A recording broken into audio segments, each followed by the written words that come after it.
السلام عليكم ورحمة الله تعالى وبركاته. مرحبا بكم معايا في فيديو جديد على قناتكم دهب فاشيون. اليوم غادي نخيطوا الفستان اللي طلبتوه مني بزاف في التعليقات. فستان اللي كيجي انيق وراقي، فيه البليات في الحزام اللي كيعطي واحد الشكل مودرن، وغادي نخدمه خطوه بخطوه باش حتى المبتدئات يتابعوني بكل سهوله. الا كنتي مهتمه بالخياطه وباغا تتعلمي من الصفر، تابعي معايا الفيديو للنهايه، وما تنساوش البارطاج الفيديو مع اللي كيهمهم الامر. اول حاجه البنات، بالنسبه للكميه ديال القماش اللي غادي نحتاجو، عندي 3 متر ونصف، والثوب فيه متر ونصف في العرض. كنحدو الظهر ديال الثوب، من بعد غادي نطويو الثوب على العرض ديالو على 2، ومن بعد على 4 على هذا الشكل هذا. وغادا نقاد الثوب كيف ما شفتوا، بالاخص الاخوات المبتدئات. راني طويت الثوب هذيك 3 متر كامله، طويتها على 2 على العرض ديال الثوب ماشي على الطول، طويتها على 2 ثم على 4. هنا راه طويت الثوب على 4 باش كنستافدوا من داك الثوب اللي غادي يبقى لينا في العرض. كنفصلوا فيه الاكمام حيت الاكمام متصله مع الكورساج. هنا مباشره غادي نحطوا المقاسات. عندي 8 سنتيم في الرقبه، النصف ديال الكتفين عندي فيه 21 سنتيم، كنزل بجوج سنتيم في الدورة ديال الخلف، ومباشرة غادي نهبط بالطول ديال الحزام عندي فيه 40 سنتيم. وبالنسبه لهذا الموديل ما غنحتاجوش نحطوا المقاس ديال الصدر ولا حتى ديال الارداف، مباشره غادي نخدموا غير على الربع ديال الحزام. كيف ما كتشوفوا هنا غادي نحط في الربع عندي 27 سنتيم. وبالنسبه للمقاس اللي خاصنا نزيدو في الدوره ديال الحزام على حسب البليات، كيف ما شفتوا في الموديل عندنا 5 البليات، البليه اللي كتجي في الوسط، وجوج بليات اللي كيجيو في الجانب، جوج بليات في الجانب الايمن، وجوج بليات في الجانب الايسر، وحده كتجي في الوسط. المجموع هي 5 البليات. هذوك البليات شحال كل وحده شحال غادي تهز لينا من سنتيم؟ حنا غادي نديرو في كل بليه 6 سنتيم، يعني 6 زائد 6 12 سنتيم، وغنزيدو عليها 3 سنتيم ديال هذيك البليه اللي غتجي في الوسط، حيت غتبقى 3 الفوق و3 لتحت هي 6 سنتيم. المجموع كامل اللي غادي نزيدو هي 15 سنتيم. هنا البنات غادي ندخل ب10 سنتيم، كتختلف على حسب كل مقاس، وانتم شحال باغيين ديروا من بين كل بليه وبليه. الا بغيتهم يكونوا مقاربين بزاف يمكن لكم ديروا 6 سنتيم. انا هنا البنات دخلت ب10 سنتيم ناقص هذيك 3 سنتيم ديال البليه ديال الوسط، راني حددتها، كتبقى 7 سنتيم اللي غتبقى المسافه ما بين كل بليه وبليه. هنا حطيت 6 سنتيم، فين كنوريكم هنا هاد البلاصه هذه غادا تكون فيها بليه ودرت فيها 6 سنتيم. ومن بعد البنات غادي نحط عاوتاني 7 سنتيم بحال اللي حطيت في الاول. كيف ما كتشوفوا غادي نحط 7 سنتيم اللي غيكون الفرق ما بين البليه وبليه. وهنا غادي نحط 6 سنتيم ديال البليه الثانيه، وكتحاول ما تخليش هذيك المسافه اللي غتجي في الجوانب كبيره بزاف، يعني بعيده بزاف على هذوك البليات. كنتمنى تفهموني البنات، واي سؤال مرحبا. هنا كنوريكم البلايص اللي غادي يجيو فيهم البليات على هذا الشكل هذا، وكيبقى ديك المسافه ما بين كل بليه وبليه هي 7 سنتيم. ومن بعد غادي نفصلوا الاكمام. هنا هبط ب5 سنتيم، ومن هذيك النقطه غنسيلو بخط مباشره حتى النقطه ديال المسافه ديال الكتفين. وهنا كنتاكد من العبار خاصو يكون 62 سنتيم. كيف ما شفتوا البنات 3 متر ونصف يلا جات، يعني الكميه ديال الثوب يلا كفاتنا في الطول ديال الاكمام. هنا في العرض ديال الدوره ديال اليد عندي فيها 19 سنتيم. ومن هاد النقطه ديال الربع ديال الحزام غادي نصيلو مباشره حتى الطول ديال الاكمام، حتى الدوره ديال الاكمام على هاد الشكل هذا.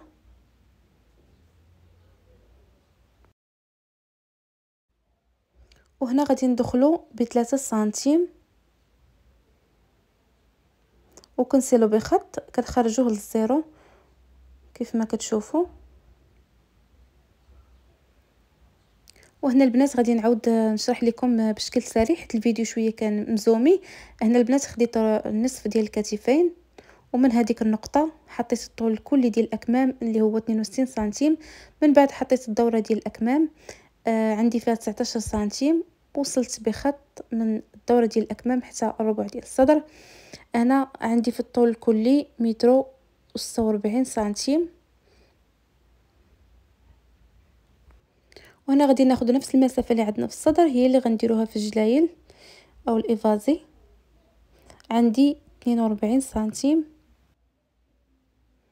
وهاد الطريقه البنات اعتمدوها باش ما يكونش عندكم هذوك الجلايل نازلين في الفستان. غادي تحطوا السنتيم حتى الرقبه، وغادي تشوفوا فين هذاك الطول اللي عندكم غادي تحطوه على شكل مائل متر و 46.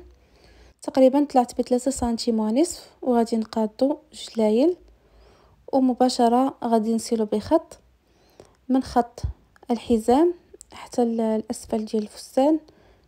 وبالنسبه للاخوات اللي كيبغيو الكلوش بزاف، كيبغيو الفستان يكون عريض من التحت، يمكن لكم ديروا اكثر من 42 سنتيم، ديروا 45، ديروا 50، وكتاخذوا المسافه اللي بغيتو صافي وكتسيلوا بخط مباشره الدوره ديال الحزام. هنا البنات بعد ما كملنا الفصاله غادي نقطعو وغادي نحيدو الخلف حتى هو غادي نقادو فيه، غادي نحدو فيه الخط ديال الحزام باش كيسهل علينا ملي كتبغيو تخيطوه ما كتلقاوش ما كتلقاوش مشكله دغيا كتخيطوه.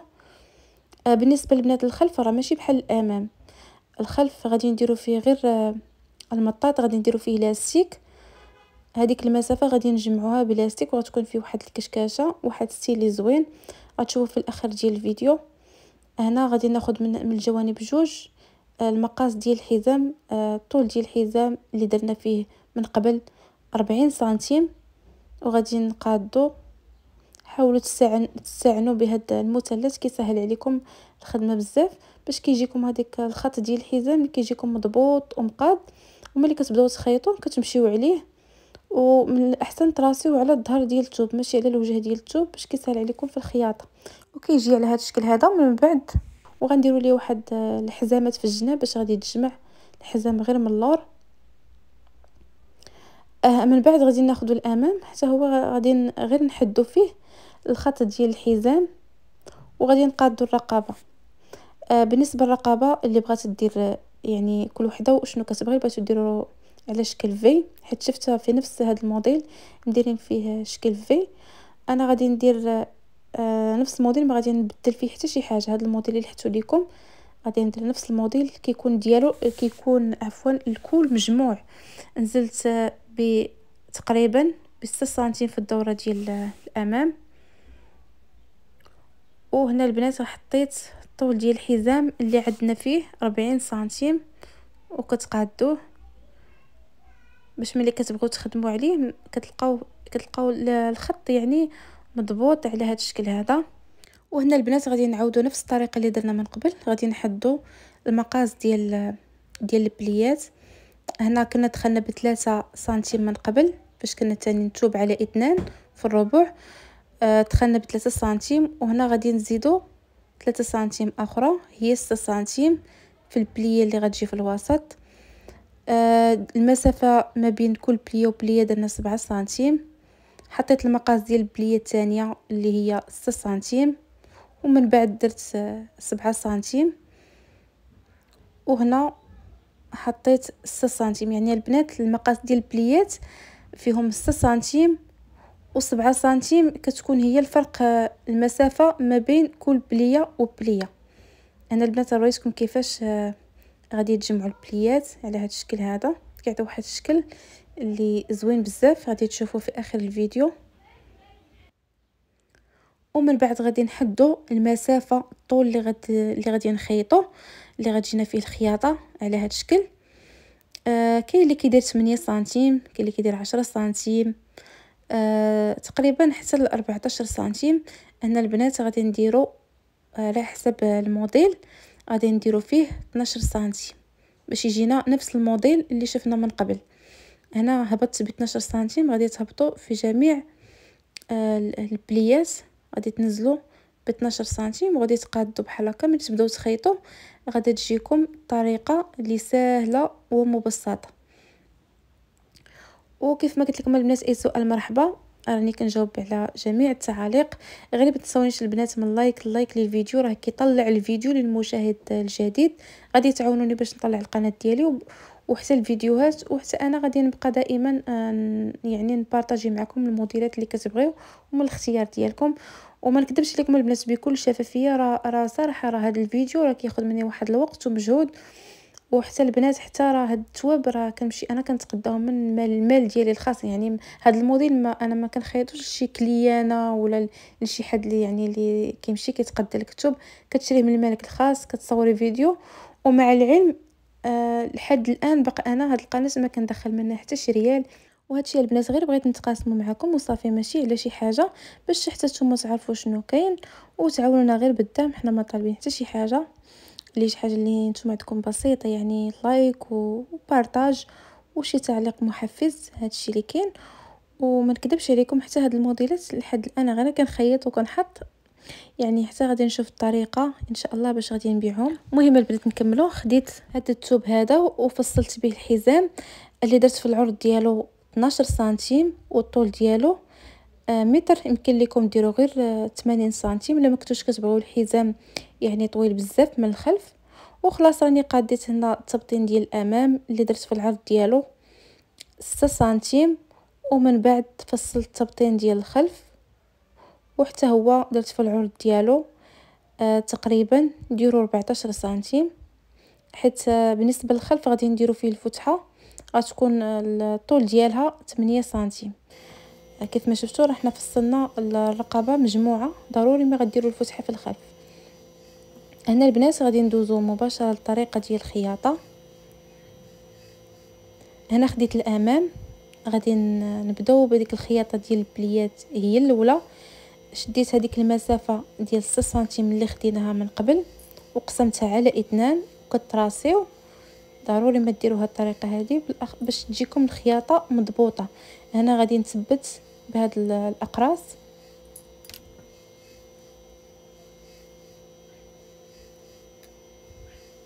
ومن بعد غادي ندوزو مباشره غادي نخيطو من هذيك النقطه.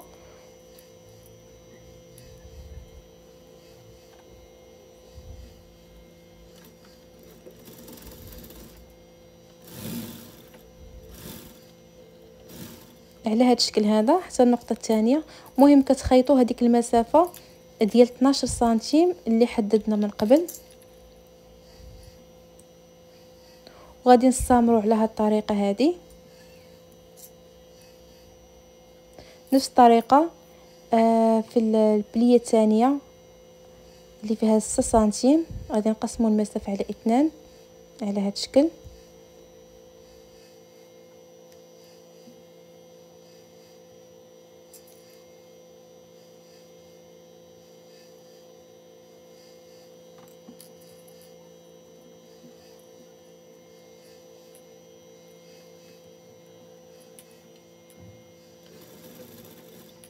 وهنا البنات حاولوا تستعنوا بالمقاس، يعني بالسنتيم. غادي تحدوا هذيك 3 سنتيم باش كتسهل عليكم الخياطه وكتجيكم الخياطه مقاده مضبوطه وكيجيو البليات نفس العبار. غادي نستمروا على هذه الطريقه هذه حتى غادي نكملوا جميع البليات ونتلاقاو من بعد.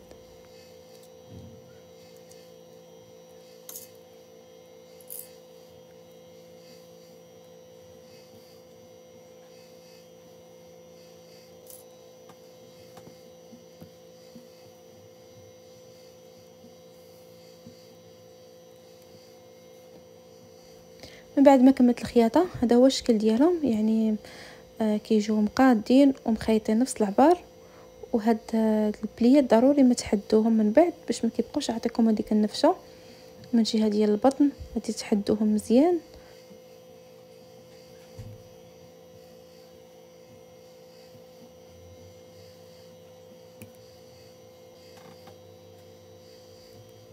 وانا غادي نخيطوا التبطين ديال الامام. خلاص راه شاركت معكم في عده فيديوهات، راني خيطت الدوره ديال الرقبه وكرانيت على هذا الشكل هذا. ومن بعد غادي نقلبوا وغادي نخيطوا واحد 0.3 فقط ولا 0.2. غادي نتخيطوا على الحد ديال الخياطه غير باش نثبتوا هذاك التبطين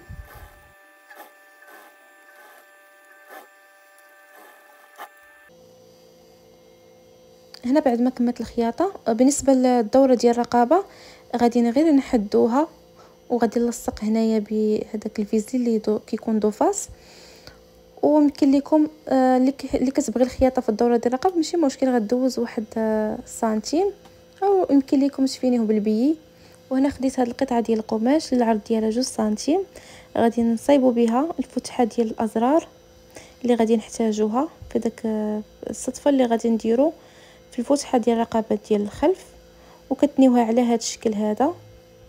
ومن بعد غادي نخيطو.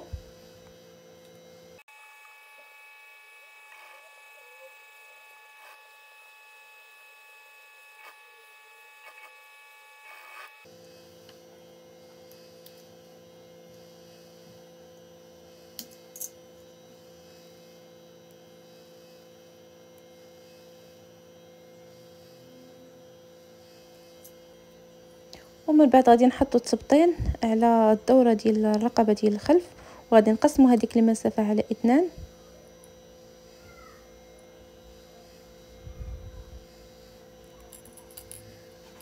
هذاك المنتصف هو اللي غتكون فيه الفتحه اللي غادي نديرو.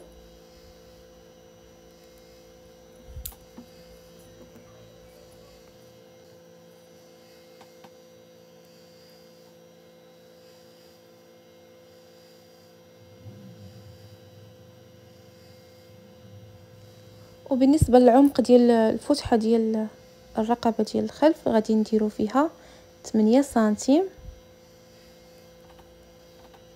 وغادي نخيطو غير واحد المسافه على هذا الشكل هذا في الكنتراسي. ما غاديش ندير الفتحه اللي تكون عريضه بزاف، غير على هذا الشكل هذا.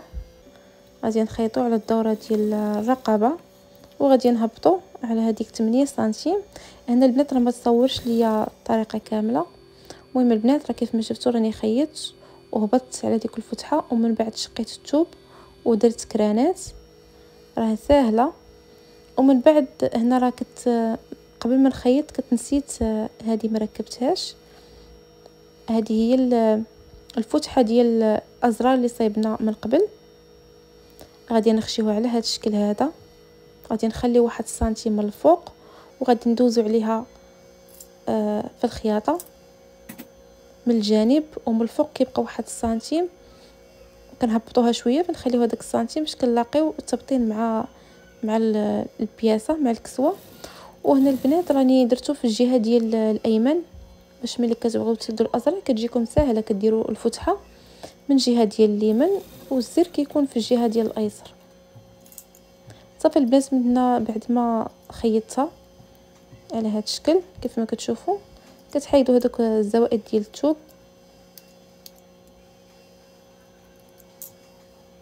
وغادي نقلبوا على هذا الشكل هذا. راه كتجيكم الخياطه ديالها مفينيه.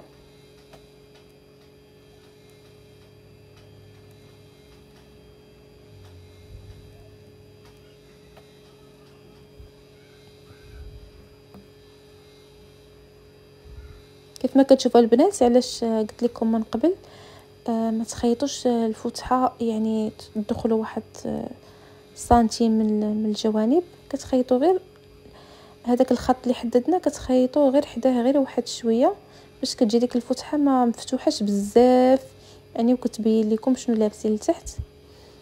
ومن بعد غادي غير نحددها. وكيف ما شفتوا هذيك الفتحه ديال الازرار كيفاش جات. من بعد البنات هنايا بعد ما قادينا التبطين غادي ندوزو، غادي نخيطوا عفوا هذاك المطاط لاستيك في الحزام ديال الخلف. بالنسبه للمقاس اللي غادي نحتاجو في المطاط، غادي ناخذ المسافه ديال نصف ديال الحزام، وغادي نقسموها على 2 ثم على 4. هذاك الربع هو اللي غادي نحيدوه. راه الطريقه يعني راها مفهومه البنات.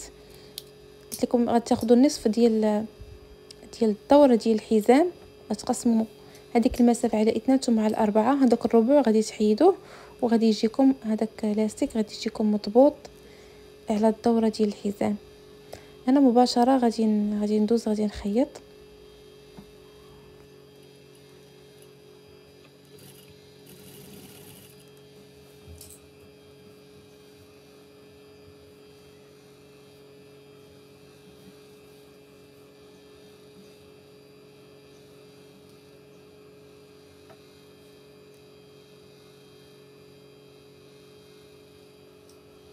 باش كيسهل عليكم البنات الخياطه ديال المطاط وكتجيكم هذيك الكشكشه مضبوطه. كتثبتوا الجانب الاول بالماكينه كيف ما درت، والجانب الثاني كتثبتوه بشي فنيته وكتجبدوا يعني الثوب كتجبدوه مزيان وكتاخذوا المقاس مضبوط، يعني المقاس اللي غادي تخيطوا به كل جنب. نتمنى تفهموني باش كتجيكم هذيك الكشكشه مقاده، ما كتجيكمش بلاصه فيها الكشكشه بزاف وبلاصه لا. ومن بعد هنا غادي نخيط الحزام. غادي نخيط جهه غادي نخليها مفتوحه، هي الجهه اللي غادي نخيطوها مع الفستان، والجهه الثانيه غادي نسدوها على هذا الشكل هذا، كتسدوها. ومن بعد غادي نقلبوا هذاك الحزام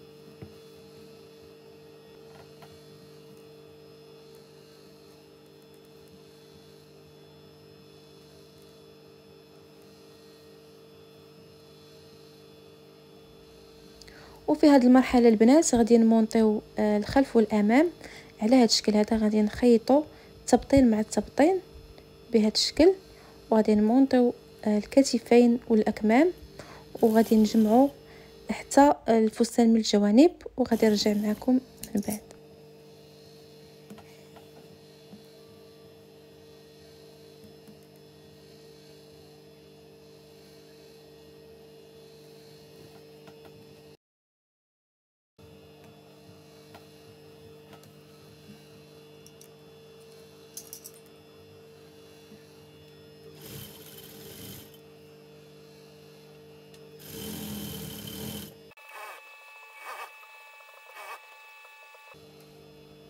وهنا غادي نركبوا الحزام.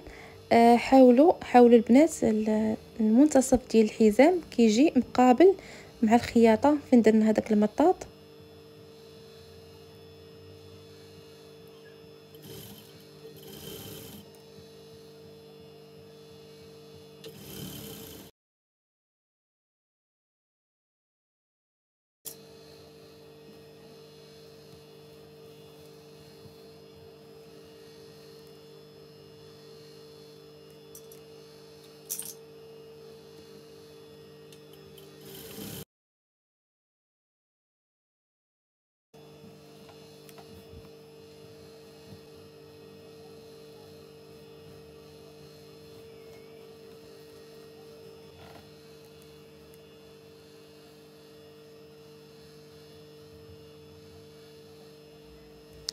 هنا ضروري ما كتثبتوا التبطين مع الخياطه ديال الكتف على هذا الشكل هذا.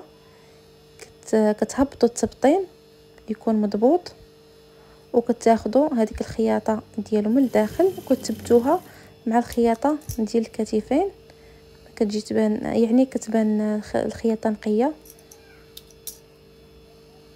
بهذا الشكل هذا. كتقادوا يعني التبطين من الفوق تكون الخياطه ديال الرقبه مقاده، كتاخذوا هذيك الخياطه ديال التبطين كتلاقوها مع الخياطه ديال الكتفين وكتلصقوها غير بواحد الكرانه اللي خفيفه على هذا الشكل. وهذا الشيء اللي كاين البنات. ومن بعد غادي ندوزو نخيطوا الدوره ديال الاكمام. غادي ناخذوا هنا البنات، انا كناخذ بالنسبه للاستيك كنجمعوا شويه على اليد، يعني ما كناخذوش من الخوف، كنجمعوا شويه على اليد. هذا هو المقاس اللي يعني هذه الطريقه اللي كنعتمد انا بالنسبه للمطاط اللي كيكون في الدوره ديال الاكمام. يعني ما كتاخذوش المطاط يكون مرخوف وما كتزيروش بزاف على اليد. وهنا غادي نثبتوه مزيان بالخياطه.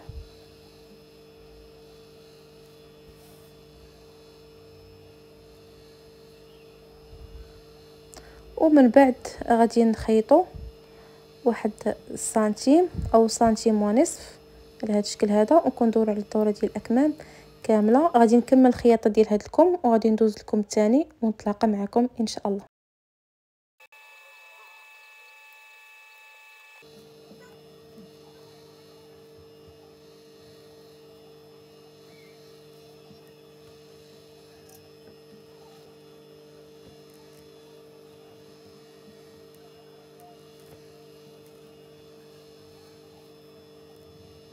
انا غادي نكون وصلنا للمرحله الاخيره اللي بقات لينا. غادي نخيطوا 1 سنتيم حتى لسنتيم ونصف في الجلايل، وغادي نكمل الخياطه ونتلاقى معكم في الشكل النهائي.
وها هو الفستان واجد. كيف جاتكم النتيجه؟ نتمنى تكتبوا لي في التعاليق الراي ديالكم.